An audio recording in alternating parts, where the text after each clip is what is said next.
Hello বন্ধুরা, এই দেখো আজকে ছিল ন্যাড়া পোড়া। তো আমার দুদিন লেট হয়ে গেছে ভিডিওটা ছাড়তে, ঠিক আছে। যেহেতু বাচ্চা নিয়ে থাকি, বোঝোই তো, সবসময় সব কিছু দিয়ে পারি না টাইম মতন। তো আমাকে ডাকতে এসেছিলো, যখন ডাকলো আমি বললাম ঠিক আছে তোরা যা, আমি যাচ্ছি।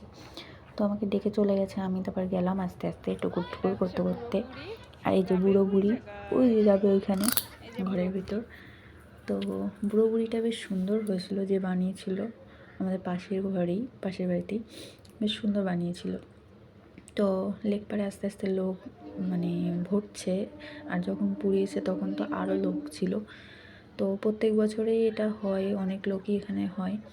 তো এখানে দিচ্ছিল পুজো, মিষ্টি টিষ্টি দিয়ে, তারপর আলু দিয়েছিল, টমেটো দিয়েছিল, পোড়া দিয়ে এখানে পুজো দিচ্ছিল। দেওয়ার পরে আস্তে আস্তে এখানে আরও ভিড় জমছে, যে পুজোটা দেয়া দেখছিল তখন।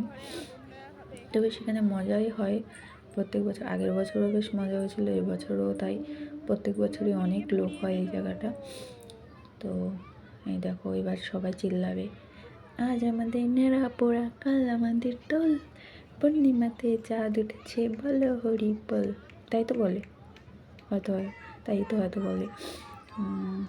দেখো এবার আমি আস্তে আস্তে এখান থেকে সরে যাবো, যেহেতু তাপ বাড়বে। আগের বছর এর থেকে বড় করেছিল, আগুনটা আরও উঁচুতে উঠেছিল। এবছরটা একটু মনে হয় পাতা কম পেয়েছে।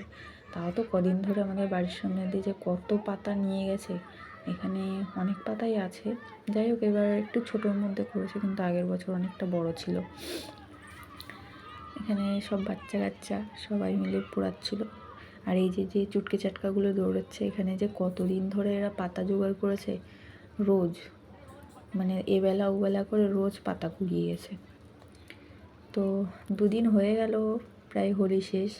তো আমার একটু লেট হয়ে গেছে ভিডিওটা ছাড়তে। যাই হোক, ম্যানেজ করে দেখে নাও। টাটা।